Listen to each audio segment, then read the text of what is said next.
Diawali dengan aksi gokil kepolisian bagian detektif narkotika yang berusaha menangkap pengedar narkoba. Pertamanya, detektif Jang membobol jendela. Tapi sayang, dia nggak berhasil masuk ke dalam dan malah ngobrol. Lalu di sisi lain jendela, ketua gue juga masih berusaha masuk. Karena mereka dianggap payah, pengedar ini ngeledekin. Kenapa lu nggak kayak polisi luar negeri sih, yang keren pas lagi nyergap? Gak lama, pengedarnya ini kabur lewat jendela. Ketua gue pun langsung turun. Apesnya, dia malah jatuh juga. Detektif Jang, Yungo dan Jaehoon pun mengejarnya. Penjahat ini sempat mau nyolong mobil kayak di GTA gitu. Tapi nih, malah dia yang ditampol keluar sama mama. Pas lagi pada lari-larian, dengan santuy detektif mengejar naik motor anjir. Ditabrakin deh. Pas mau ngeborgol, dianya disetrum dong. Kabur lagi tuh. Namun karena menghindari tabrakan, salah satu mobil ngerem mendadak. Lalu terjadilah tabrakan beruntun.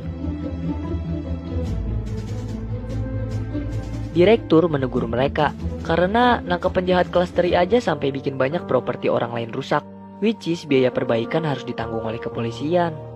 Direktur juga membandingkan ketua Go dengan para juniornya yang sudah pada naik pangkat hingga setara dengan dirinya. Setelah peneguran, mereka sempat cekcok gara-gara detektif mah ketahuan main judi pakai dana investigasi. Di tengah keributan tersebut, ketua Choi lewat.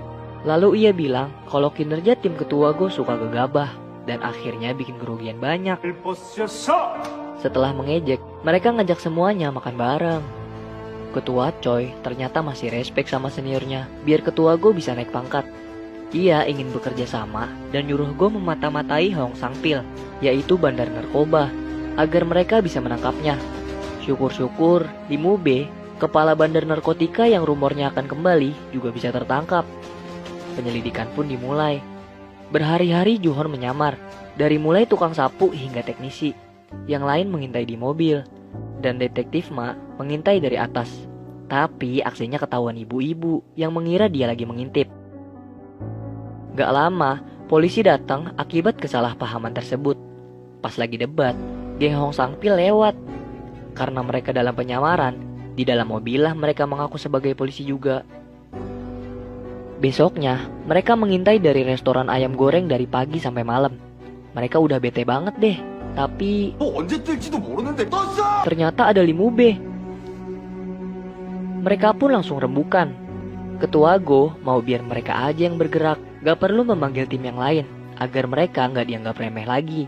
Dengan aturan gak boleh gegabah, atau dana pensiun mereka akan lenyap.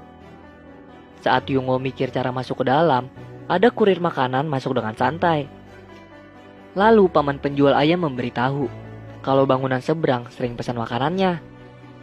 Tanpa basa-basi, mereka pun mau ngelamar kerja di situ dengan niat biar gampang keluar masuk gedung. Tapi sayang, ini adalah hari terakhir si paman buka. Besok ia akan menjual restorannya karena sepi pengunjung. Semuanya bertekad untuk membeli restoran ini. Tapi ketua Go sendiri masih bimbang. Sepulangnya Go di rumah, istrinya nyindir dia gara-gara belum naik pangkat juga. Ketika ia makan bersama anaknya di luar, ia mendapat pembelajaran gitu dari anaknya yang baru jadi ketua kelas.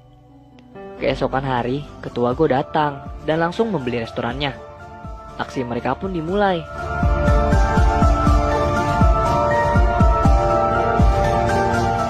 Lagi asik-asik bikin laporan penyelidikan, ada pelanggan datang.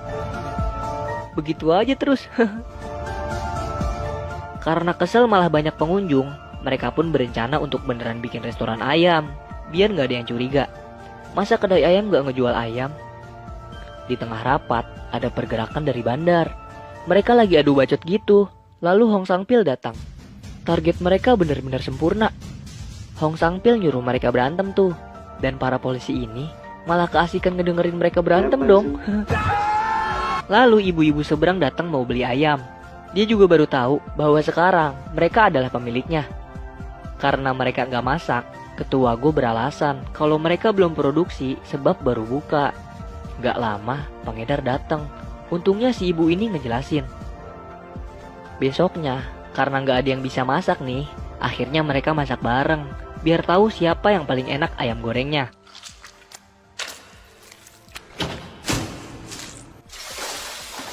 Setelah jadi, dicobain deh satu-satu. Pas dicoba ayam goreng punya detektif Mak, ternyata enak. Dia pun dipilih menjadi koki. Pelanggan pertama datang, namun dia mesen ayam bumbu. Bingung dong. Akhirnya detektif Mak bikin ayam bumbu tulang iga resep keluarganya.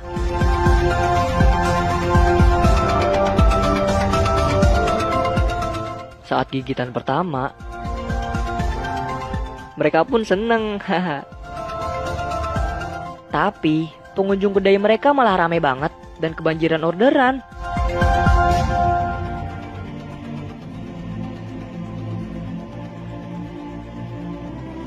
Saking terkenalnya kedai mereka, ada wartawan nawarin kerjasama, tapi diusir karena tugas utama mereka adalah polisi.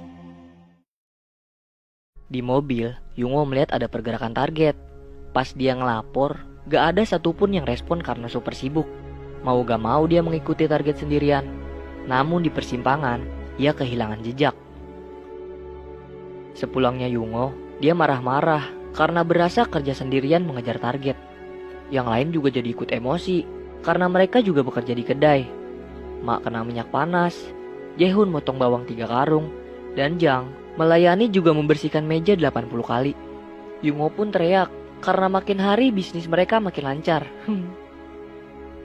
Mereka menyiasati pelanggan dengan menaikkan harga yang gak logis, tapi tetap ramai juga. Bahkan sampai turis Jepang juga makan di sini. Saat rapat, mereka bingung karena target mereka gak pernah pesan makanan di kedai. Kemudian direktur marah lagi karena buku laporan mereka hanya berisi penyamaran dan penyamaran. Ketika lagi ceramah, ada telepon masuk dari gedung seberang yang memesan ayam goreng. Resto ayamnya rusak.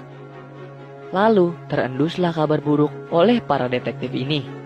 Mereka pun langsung melakukan investigasi. Mereka makin curiga karena lebih banyak pesanan antar dibanding yang makan di restoran. Dan lebih anehnya, langsung dibuang sebelum dimakan. Esoknya, Ketua Go dan Yungo ke TKP dan menemukan bukti. Ternyata pelanggan mereka adalah pengonsumsi narkoba. Mereka pun melakukan investigasi lanjutan.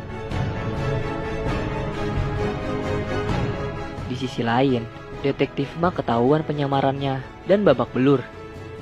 Tak lupa, Jeong si pemberi ide dipukuli juga. Karena kesal bisnis narkobanya terancam, mereka berencana untuk menyandra Ma. Di kedai, dengan polosnya Jo-hoon nyoba narkoba. Tepar dong dia, padahal yang lain lagi pusing gara-gara pengedar raksasa. Kemudian, mereka nyamperin ke kantor Jeong, tapi mereka udah pindah. Lalu, Jang mendapat video call dan melihat Ma diikat. Jang pun melacak ponsel Ma dan mereka bergegas berangkat. Sang pil di rumahnya didatangi oleh ketua Choi, namun mereka dengan mudah dihabisi. Tapi pas sang pil OTW, dia ditabrak mobil. Dalam perjalanan menjemput Ma, bukannya khawatir Ma akan dibunuh, tapi Jang malah khawatir Ma ngebunuh orang anjir. Bener aja dong. Ternyata Mak berhasil membabat habis para bandar di sana. Wih, hebat. Setelahnya, ia nebeng mobil bandar hingga sampailah ia di Gorgopol, tempat peti kemas. Detektif Ma melihat Lee Mo-bae dan Tae-chang di sana. Mereka mau transaksi serah terima gitu. Karena nggak mau kehilangan kesempatan menangkap 2 ikan kakap sekaligus, ia pun langsung menghubungi kawannya. Selagi nunggu mereka datang, dengan ide briliannya, Detektif Ma ngebunyiin sirene polisi dari HP-nya hingga terjadilah kesalahpahaman di antara kedua kakap ini. Gak lama, para detektif narkoba andalan kita pun datang. Choi yang mendapat foto langsung meminta bantuan semua polisi. Di sini, Lee Mo-bae meremehkan mereka berlima. Dan aksi paling bikin seneng pun dimulai dari sekarang. Ternyata nih ya, Detektif Ma dulunya anggota judo negara. Detektif Yungo dulunya tentara khusus angkatan laut. Detektif Jang pernah menjuarai Muay Thai dan mendapat julukan Master Jang.